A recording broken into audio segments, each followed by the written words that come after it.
Last time on Happy Face Hold'em. The river comes the queen of diamonds. I ponder my bet sizing for quite a while. I think this is a card that hits my opponent's calling range pretty hard. If I had missed the club draw, I'd likely polarize here, so I bet $100, and after not too long, he makes the call, flipping over king-queen. We then move on to a cutoff raise to 25, which is big for this game, and a call from our nemesis on the button before looking down at pocket queens. I elect on a 4x 3-bet to 105, as I'll be playing this one out of position. The flop comes well above average with 8 queen ace rainbow, and we stick to the plan. He actually surprises us with a snap all-in jam for our 234 effective stack. We snap it back and flip over the second nuts.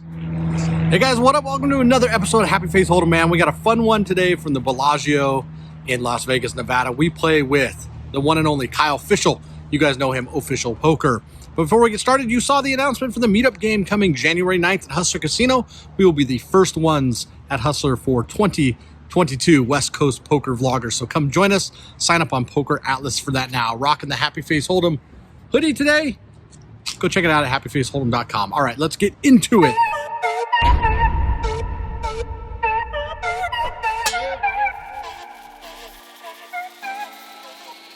Here we are in the Bellagio poker room during the peak of the World Series of Poker. Sitting 2 seats to my right is Jeff Stimpson, our friend and fellow MIA poker vlogger.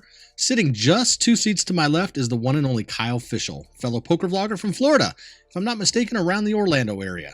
Now let me tell you, before we get totally started, Kyle was and still is one of my personal favorite poker vloggers. His analysis and explanation of why behind every play is so good. That's why I started watching his vlogs a long time ago. Really chill guy. I hope you all get to meet him one day. Kyle and I will get wrapped up in an $800 pot at the end of this short vlog. But on to our first hand. We're looking down at first class pocket rockets, and we raise it up from the cutoff to 20 bucks after the action folded around to us. The button pretty quickly makes the call, and the blinds fold, so we'll be heads up to a flop in our very first hand at this table. We're playing for a pot of $45, waiting for the flop. On a side note, I'm trying something a little different with the community graphic cards. Let me know down in the comments if you like these or if you don't like these.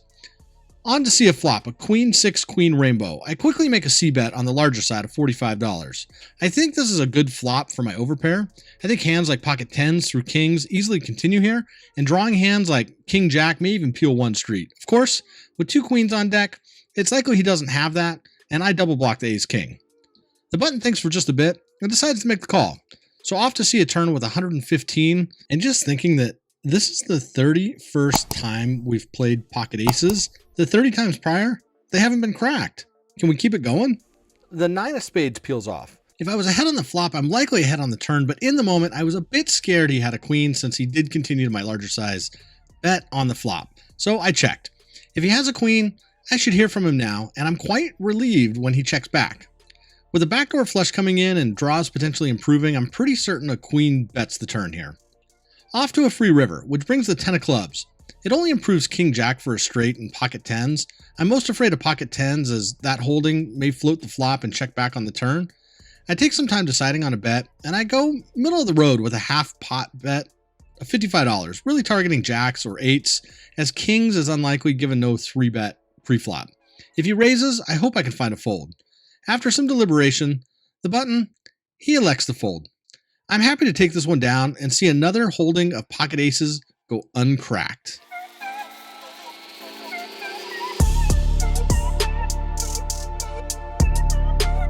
On to the next hand. Under the gun raised to 15 with $240 behind. The cutoff made the call, and I defended in the big blind. The flop came out 7 queen 4 rainbow, and I checked, followed by under the gun who opted to not c-bet this one. But the cutoff let out. Although my notes say for 100, I think it was more like 40, and I placed a calling chip out there. But regardless of what the actual bet sizing was, the player in under the gun, who was originally the pre-flop raiser, he has a decision to make with only 240 left in his stack. He really takes a long time here. He does not immediately make a decision and goes somewhat in the tank. He must have jacks or queens with a weaker kicker. But after some time deliberating, you saw there, he decided to rip it all in with a check raise jam to 227. The cutoff has to ponder this one for a while, and he elected on the call. And at this point, almost regardless of what 2 cards I'm holding, I get the right price to come along. With 600 in the pot and up and down straight draw on a dream, we got to make the call. Because now we're going to have a massive $726 pot with further betting just going into a side pot. The under the gun player's all in, and me and the cutoff, we'll be heads up. So here I go. I make the call. A quick shout out to Jeff Stimpson, our buddy here in Vegas, who also is a poker vlogger. The one I mentioned is a little bit MIA right now, but he's doing other things and doing great. He got us some side footage while we were waiting for the dealer to get things in order here. So thanks, Jeff. Appreciate the B-roll. The turn doesn't change much with a 6 of hearts. I'm surely not good with just a pair of 6s and consider betting, but with a dry side pot, I'm sure the cutoff isn't going to go anywhere. I'm completely shocked when the cutoff actually checks behind. I think this actually caps his range now at just one pair. We don't mind seeing a free river with only a draw and a dream. We bank our straight when the dealer peels off the 3 of clubs. I don't want the action to check through again on the river, so I need to consider a bet sizing that possibly just a queen will call. With no real draws on the flop and the turn bringing in a weird straight, neither of us should have any of this in our range. I don't think he slow played a set, as I think he'd want to build the pot further. I settle on a bet size of about 1/3 pot. I announced $225. But I instantly realized it was too much, being that I didn't get snap called. But I still believe that a polarized bet in this situation would have gotten an instant muck, and I didn't want that either. While we wait for this player to come out of the tank, just a reminder, we have a meetup game in LA on January 9th, the first Hustler Casino meetup for 2022. We've termed it the West Coast Vloggers Meetup. It's going to be myself, the beer-chugging comedian Fish Poker, the guy that bleeds blue, Think Blue Poker, the guy with the huge dog we all love from Sacramento, Doug McCusker, and the Bay Area crusher, Andrew Locke. Can he lock up a win? Check out Hustler on the Poker Atlas app or on the Poker Atlas website to sign up for the game. It's going to be a 2-3 blind game with a $100 to a $500 max buy-in structure. We're going to be playing from noon till 6, again on January 9th. Our goal is to fill up 10 tables and kick off 2022 with 6 hours of absolute, utter, pure adulterated fun. We hope to see a lot of you out there. Hope you can make it. Go sign up on Poker Atlas app today. Don't wait around for that. The cutoff, he ultimately elects to let his hand go, and we're going to scoop a decently sized pot against under the gun.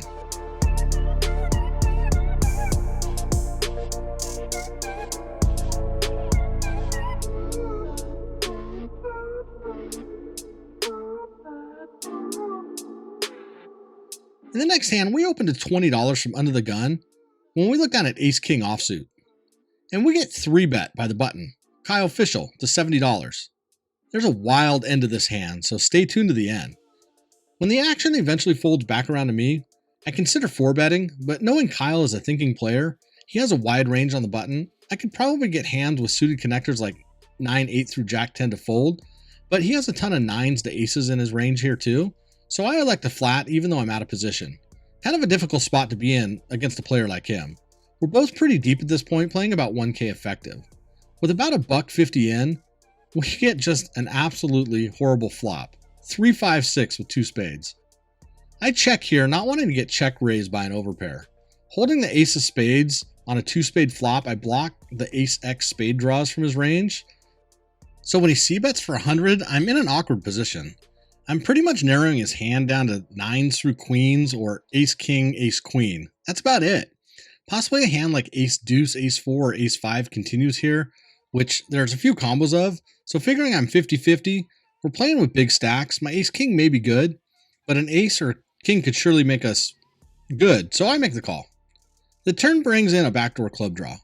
Pocket 10s were one of the hands I was putting in his range, so I'm going to check and probably fold to another healthy bet here. Unfortunately, and just chalk it up to being outplayed by Kyle. I'll call it a lesson. I sweat it for a few, and man, I'm relieved when he checks back. Off to see a free river. It brings in a backdoor flush when the dealer peels off the 7 of clubs. And as you'll see in real time, I'm in the tank. I think Kyle's range is now capped at ace-king, ace-queen, or ace-x suited in the red variety. Although a 4 makes a straight, there's only 2 combos of ace-4 I can put him on, because if he had suited ace-x of clubs, I would have seen a bet on him on the turn. I already removed a flush draw from his range, given I have the nut spade blocker. The turn was a safe card for overpairs, except specifically 9s, and that's the lowest pair I think 3 bets pre. So my thinking leaves him with pocket 9s, ace-queen, or ace-king. I'd like a pair to fold. Ace-queen to call, of course, and I block ace-king, so really there's 2 hands here I'm after. If I bet big, I think a pocket pair snaps it off and ace queen has to fold. So I want to bet for value on the river while still putting pressure on a middling pair. I bet about 2/3 pot, 225, and sit in waiting while my heart pounds and my palms sweat. Oh, how I'd love to take Kyle on the vlog. After all, he's my longtime favorite to watch.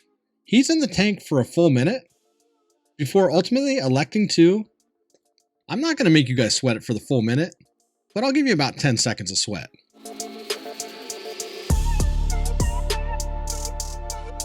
So everyone's playing blind. Good call.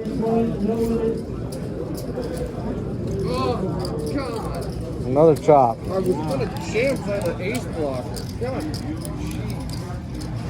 Wow, nice call. Man, that hand was the talk of the table for the next hour. Sick call. And hey, quick shout out to Rampage Poker. You see the guy in the mint sweater in the background there? Every time he'd win a pot, he would say, Rampage Poker! We had a lot of fun at this table. It's time for us to rack up, book the win. But before we wrap this one up, Next time on Happy Face Hold'em. we're back in LA at our favorite card room, the Hustler Casino, playing 6-4 suited, our favorite hand, and we turn a straight flush draw. Can we get there, and can we get the maximum value? We also find ourselves playing Queen Jack suited, and we flop absolute gin, an open-ended royal. Can we get there on that? You'll have to stay tuned and see. All right, guys, that's a wrap from the Bellagio in Las Vegas, Nevada. What a fun session. We were in for $1,000. We cashed out after 6 hours and 20 minutes for $1,900. We profited about $150 an hour, but all the numbers are right here as always. So thanks again, guys, for being here. I always appreciate you watching. Don't forget, like the video, click subscribe down below if you haven't already, leave a comment, and don't forget, wash your hands.